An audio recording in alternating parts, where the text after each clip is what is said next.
Hiệu ứng Zeigarnik, nỗi ám ảnh về những việc chưa hoàn thành. Dù không theo chủ nghĩa hoàn hảo, đôi lúc bạn vẫn ăn không ngon ngủ không yên với những mục tiêu bị trì hoãn. Kể cả việc nhỏ như khi sắp trễ làm, bạn vẫn phải xoay sở để có một cốc cà phê buổi sáng, hoặc bồn chồn vì một bộ phim đang cày chưa đến hồi kết. Muôn kiểu công việc không trọn vẹn dẫn lối cho sự bức bối cứ thường trực trong tâm trí. Nguyên nhân là do chúng ta có xu hướng ghi nhớ tốt những việc bị gián đoạn hơn là các mục tiêu đã đạt được. Các nhà tâm lý học đặt tên cho hiện tượng này là hiệu ứng Zeigarnik.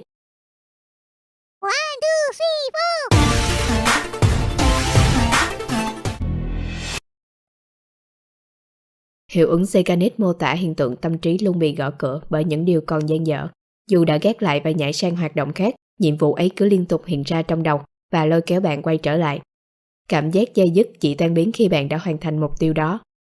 Đặc biệt, hiệu ứng Zeigarnik được ứng dụng nhiều trong ngành công nghiệp phim ảnh và sách báo, cụ thể là các bộ phim và truyện tranh dài tập. Các đạo diễn và họa sĩ truyện tranh đã vận dụng hiệu ứng này qua những cái kết bỏ ngỏ cuối tập, khơi gợi sự tò mò và bức bối ở mỗi người xem, để não bộ của họ tự động nhắc hẹn khi đến tập sau. Nhà tâm lý học người Nga Luma Zeigarnik là người đầu tiên quan sát và mô tả hiệu ứng này. Khi ngồi trong một nhà hàng đông đúc ở Vienna, cô để ý rằng những người phục vụ ghi nhớ các hóa đơn chưa thanh toán tốt hơn. Nhưng khi đã được trả tiền, họ lại gặp khó khăn trong việc nhớ chính xác các chi tiết của hóa đơn đó. Tuy nhiên, một số nghiên cứu đã thất bại trong việc chứng minh sự tác động của hiệu ứng đến cảm giác bứt rứt. Điều đó cho thấy còn nhiều yếu tố khác ảnh hưởng đến tâm trí và hành động của một người, chẳng hạn như động lực, bao gồm lý thuyết thúc đẩy, lý thuyết bản năng, tháp nhu cầu của Maslow. Não bộ chúng ta có 3 cấp trí nhớ tạm thời, trí nhớ ngắn hạn, trí nhớ dài hạn. Khi ta tiếp nhận một nhiệm vụ cần hoàn thành trong khoảng thời gian dự trù, nơi nhận đơn hàng này sẽ là trí nhớ tạm thời. Các đơn hàng sẽ tạo ra căng thẳng nhận thức tiềm ẩn, giúp thông tin và chi tiết về công việc dễ dàng gây sự chú ý và ấn tượng hơn, nhờ đó được chuyển đến trí nhớ ngắn hạn. Tại đây, áp lực nhiệm vụ sẽ kéo dài, liên tục thúc đẩy ta từng bước đi tới kết quả. Hầu hết nhiệm vụ được hoàn thành tại trí nhớ ngắn hạn. Riêng những ký ức quan trọng như bài học, kỹ năng cần thiết sẽ tiếp tục lưu trữ trong trí nhớ dài hạn. Không phải tất cả nhiệm vụ đều đơn giản và quen thuộc như miếng ăn giấc ngủ. Nhiều thử thách đòi hỏi sự bền bỉ sẽ xâm nhập vào bộ nhớ và đeo bám tâm trí bởi hiệu ứng Zeigarnik. Điều này dẫn đến căng thẳng kéo dài, lo lắng triền miên và thậm chí là chứng rối loạn giấc ngủ. Tuy nhiên, chúng ta có thể chuyển hóa năng lượng tiêu cực sang tích cực bằng cách tận dụng mặt ưu thế của nó như sau. Cải thiện trí nhớ. Nếu bạn đang đấu tranh để ghi nhớ điều gì đó quan trọng, thì sự gián đoạn nhất thời sẽ có lợi. Thay vì hoạt động liên tục, thì hãy xem lại thông tin một vài lần và sau đó nghỉ ngơi. Bạn có thể tham khảo phương pháp Pomodoro. Trong khi đang tập trung vào những thứ khác, bạn sẽ thấy mình quay trở lại những gì đang nghiên cứu với đầu óc thông suốt hơn. Khi mùa thi cử đến, hãy kết hợp buổi học với các khoảng nghỉ ngơi hơn là cố gắng nhồi nhét tất cả cùng một lúc. Trong khi giải lao, suy nghĩ hồi tưởng và lặp lại cho phép ta củng cố kiến thức. Bằng cách học có kế hoạch, bạn sẽ có nhiều khả năng nhớ nó cho đến ngày kiểm tra. Vượt qua sự trì hoãn. Nếu bạn thấy khó khăn trong việc tìm kiếm động lực, hiệu ứng này đóng vai trò như một bàn tay vô hình kéo ta ra khỏi sự gián đoạn và thói quen bỏ mặc.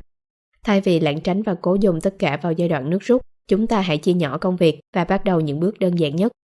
Thậm chí là pha một tách cà phê hay viết xuống những nhiệm vụ trong ngày cũng có thể tạo động lực cho bạn. Khi đã có được bước đầu tiên, hiệu ứng sẽ đẩy bạn đến bước tiếp theo cho đến khi hoàn tất công việc. Ngoài ra, hiệu ứng Zeigarnik còn tạo ra những món quà tinh thần để thúc đẩy năng suất. Phần thưởng của hiệu ứng mang nhiều yếu tố cá nhân hơn là xã hội. Đó có thể là cảm giác chiến thắng khi bạn đã tích hết danh sách cần làm, hoặc có thể là khoảng thời gian nghỉ dưỡng khi không còn deadline. Việc cố gắng chống lại hay phủ nhận cảm giác bức bối của hiệu ứng Zeigarnik sẽ càng làm bạn đứng ngồi không yên. Vì vậy, hãy nên bắt tay vào làm từ việc nhỏ nhất. Hẳn các bạn đã nghe qua câu nói, tình chỉ đẹp khi còn dang dở. Hiệu ứng Zeigarnik có thể giải thích vì sao tình yêu khi dang dở lại được nhớ lâu hơn. Người ta thường nhớ lại những mối tình chưa trọn vẹn khi hai người yêu nhau nhưng chưa khám phá nhau nhiều.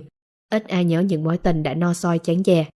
Người ta nhớ mãi lần tỏ tình đầu tiên khi cô gái ngập ngừng, không ra nhận lời cũng chưa hẳn từ chối. Ai nhớ làm gì sự chấp nhận rõ ràng hay lời từ chối thẳng thừng. Từ chối thẳng người ta sẽ bỏ đi ngay, nhận lời ngay thì làm người ta có cảm giác hụt hẫng và như trút tiếng thở phào. Cũng dễ thôi, thế mà mình cứ tưởng. Cũng chính vì vậy mà một số người ngộ nhận những mối tình hụt, những mối tình thuở học trò là những gì đẹp nhất. Không hẳn là như thế, chính tâm lý con cá mất là con cá to đã làm cho một số người khi không hài lòng với cuộc sống hiện tại có xu hướng mơ về những cái đã qua. Nếu chỉ mơ ước thì cũng chẳng tai hại gì lắm, nhưng từ sự suy nghĩ rằng đây mới là tình yêu đẹp rồi tìm cách nối kết quay trở lại với nhau thì có thể trở thành nguyên nhân của bao đau khổ và thất vọng. Hãy nhớ, những mối tình cũ chỉ đẹp khi nó dang dở, chứ khi ta cố gắng làm cho nó trở nên đầy đủ trọn vẹn, nó sẽ chóng bị lãng quên. Nếu bạn danh chúng tôi thì những tin tức này sẽ khiến bạn cảm thấy thế giới rất thú vị và kỳ bí. Kiến thức sẽ là vô tận như chúng ta tìm hiểu mỗi ngày. Hãy theo dõi Góc Khám Phá để cùng khám phá những kiến thức thú vị nhé. Ngoài ra, bằng cách đăng ký, bạn đang hỗ trợ rất nhiều cho kênh của chúng tôi. Cảm ơn vì đã theo dõi.